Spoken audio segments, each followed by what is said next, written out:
Reliable service commuters को provide करना।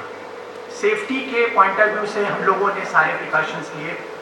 Pre Covid period में भी आप देखें प्लेटफॉर्म्स पे प्लेटफॉर्म स्क्रीन डोर, सारे स्टेशंस हमारे सीसीटीवी से इक्विप्ड हैं, हमारी ट्रेनें सीसीटीवी कैमरे से इक्विप्ड हैं। किसी तरीके की किसी भी घटना का छोटा से छोटा जो विवरण है हमारे पास है, रिकॉर्ड में है, और हम उसको कभी भी ट्रैक करके और प्रॉपर एक्शन ले सकते हैं। हमको पीएसी का बहुत अच्छा सहयोग मिला हुआ है, जिसकी वजह से सेफ्टी सिक्योरिटी जैसा कोई भी इशू कभी रेज नहीं होने दिया उन लोगों ने। कंफर्ट का जहां सवाल पैदा होता है, वर्ल्ड क्लास सर्विस हम लोगों ने प्रोवाइड की है, चाहे वो क्लीनलीनेस हो, चाहे वो हाइजीन हो। साथ में एक एफएम सर्विस भी एक नई प्रोवाइड की है जो बाकी मेट्रोज में देखने को नहीं मिलता है। कंफर्टेबली हमारा पैसेंजर गाना भी सुन सकता है और रिलैक्स कर सकता है। जहाँ तक हमारे COO साहब ने हमको इन्फॉर्म किया, बताया भी कि हमारी जो रिलायबिलिटी है वो 99.89% है। तो इससे अंदाज़ा लगाया जा सकता है कि हमारी सर्विसेज पंक्चुअलिटी, टाइमिंग्स और रिलायबिलिटी के पॉइंट ऑफ व्यू से किस हाइट को अचीव किया हुआ है इसने। इसको और भी फर्दर ले जाने के लिए हम लोगों ने क्या किया है, दूसरी हमारी प्रायोरिटी जो है वो एक राइडरशिप एक बहुत बड़ा इशू है। राइडरशिप रेवेन्यू से लिंक्ड है।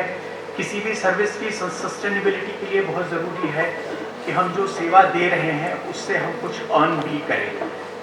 आज की डेट में प्री कोविड सिचुएशन में हमने चीज़ों को इम्प्रूव किया था। हम 1000 पैसेंजर से शुरू हुए थे और एवरेज 19,000 तक पहुंच गया था।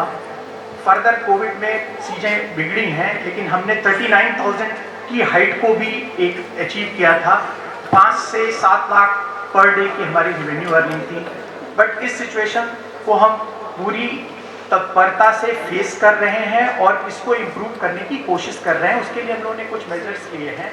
MD मैडम के डायरेक्शंस में हम लोगों ने UMTC को इंगेज किया है, जो एक्सपर्ट्स हैं मास ट्रांजिट सिस्टम्स को इस्टेब्लिश करने में और उसको इम्प्रूव करने के लिए उनके एडवाइस पे कुछ चीज़ें इम्प्लीमेंट करेंगे। इसके साथ लास्ट माइल कनेक्टिविटी एक बहुत बड़ा चैलेंज रहा है मेट्रो सर्विसेज के लिए।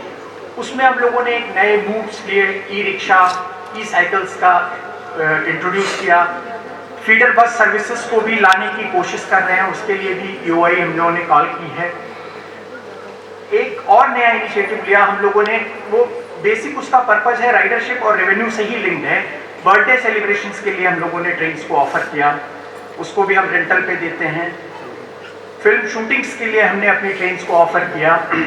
इस तरीके से हमारा फेयर बॉक्स जो रेवेन्यू है वो 5.48 लाख पर डे के हिसाब से जो होता है, उसको आज की डेट में नो डाउट कम है, बट उसको हम फर्दर इम्प्रूव करने की कोशिश कर रहे हैं। 12 लाख पर डे तक हम उसको ले जा चुके हैं।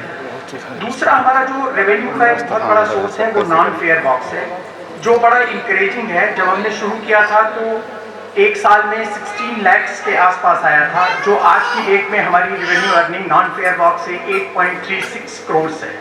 और उसके जो मेजर सोर्सेस हैं वो है हमारी को ब्रांडिंग, ई-साइकिल्स, ई-रिक्शास का रेवेन्यू, एडवर्टीजमेंट्स रेवेन्यूज, और हमारे स्टेशन पे प्रॉपर्टी डेवलपमेंट के जो स्पेसेस हैं उनको बेयर स्पेसेस को हम लोगों ने लीज आउट किया है पार्ट, उससे भी हमारे को 2.36 करोड़ इंकरेजिंग है और इसको फर्दर इम्प्रूव किया जा सकता है।